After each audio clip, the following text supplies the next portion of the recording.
For somebody who doesn't believe in Europe, you don't believe in the European Union, you don't believe in what's going on over there, you seem very keen to be a representative of them. It doesn't make sense, does it? Oh, far from it. I spent 20 years trying to get rid of my job as an MEP. I thought I'd succeeded. We had a referendum. We were told the result would be implemented. And what has happened? There's been a betrayal of trust by Parliament, by our government. That vote, the can keeps getting kicked down the road. So now is the time to fight back, because for the last 3 years, the one voice that's been missing in all of this has been that of the people. Well, on May the 23rd, they're going to get the opportunity, and the Brexit Party clearly, unequivocally, believes we should leave the European Union. And what are you going to be campaigning for exactly? What are the things, what are the issues that you're going to be discussing? What's going to get you over the line? Democracy. Democracy should matter. I mean, goodness me, Westminster used to be known as the mother of parliaments, and here we are behaving, frankly, like a banana republic, ignoring the views of the people. So we want to bring democracy back to this country. We want to bring trust back to this country, because if trust breaks down between the governors and the governed, that can't be a healthy thing for our society. And what we're going to do is put before the British people a group of men and women, many of them who've been very successful in business, many of them who know how to do a deal, and we're going to say we need more competent people. But don't think of this as the Brexit Party just standing in the European elections. This is just the beginning of a new political movement. We want a political revolution in this country. The two-party system is broken, it doesn't work, and frankly, the House of Commons no longer represents this country. So this is the first step on a very ambitious, I'll grant you, attempt to change the country. So this time, Nigel Farage, we're not going to hear massive anti-immigration rhetoric, anti-immigration campaigning, because you said recently the reason why you managed to be successful in the last Brexit campaign was immigration as an issue was the single most important point. So you're promising us now there won't be any of that in your campaign now, and in fact you'll be very welcome into the whole immigration debate, because as we know, we need EU nationals here and we need EU immigrants here, don't we? No, we do not need complete open borders. We do not need to go on discriminating against people from India or Australia. We need a much fairer, better immigration system. Of course we do.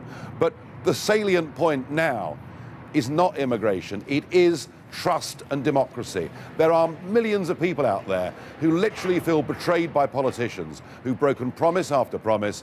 We're going to fight to re-establish that trust, because after all, that is what we're supposed to be as a country. And in the eyes of the world, we're turning into a laughingstock. We are going to try to reverse that. Let's bring in Alexandra in the studio here.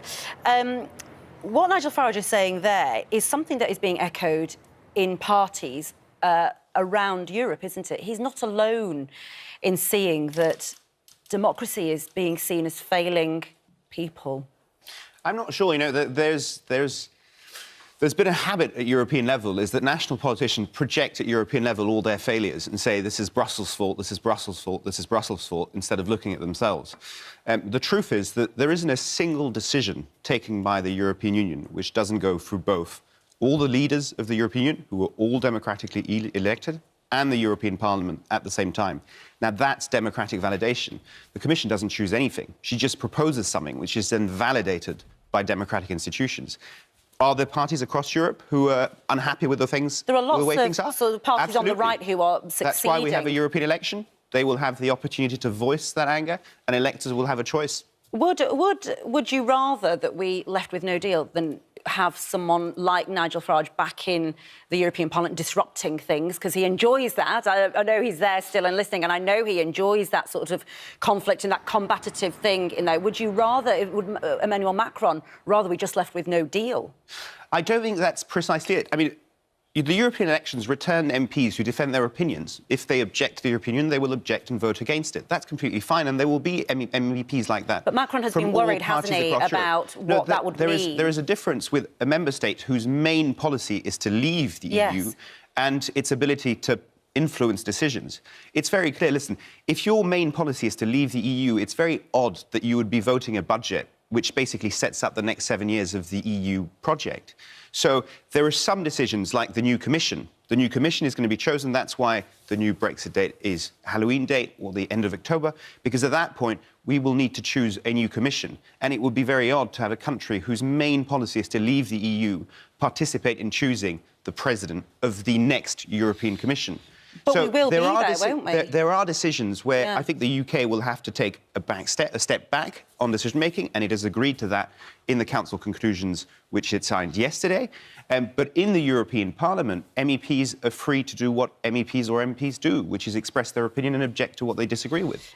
Macron has taken quite a hard stance. The feeling was that when this date came about of October the 31st, it was seen as a victory for Emmanuel Macron, as opposed to giving a longer date, as others may have wanted, or agreeing to what Theresa May wanted. We always think, or the conversation here from Remainers and others, is that no deal would be terrible for this country. That's what the Treasury's been saying. What would be the impact of that if that were to still happen on France? Because it would be bad for them as well as us, would it? In your view? Impact is negative on everyone. I mean, there's been a very consistent, line taken by everybody across the 27 member states from the beginning of the referendum campaign here, is that the impact is negative on anyone. Now, depending on the solution that you take, the impact is more or less negative. And Brexit, for us, in our view, is the worst solution for everyone collectively. Now, that being said, it's very clear today that that decision lies in London. It is a UK domestic problem, and it's up to UK politicians to decide what they want. We need, as Europeans, a parliament who can express a will, a desire of one path forward, not just a rejection of every path. Every other option. Well, let's go back to Nigel Farage. Firstly, are you a no-deal Brexit party? And secondly, are you afraid that we might not ever leave? Well, look, I, for 25 years, campaigned for a free trade deal with the European Union. I was a businessman for 20 years before getting involved in politics, but it's all too late for that.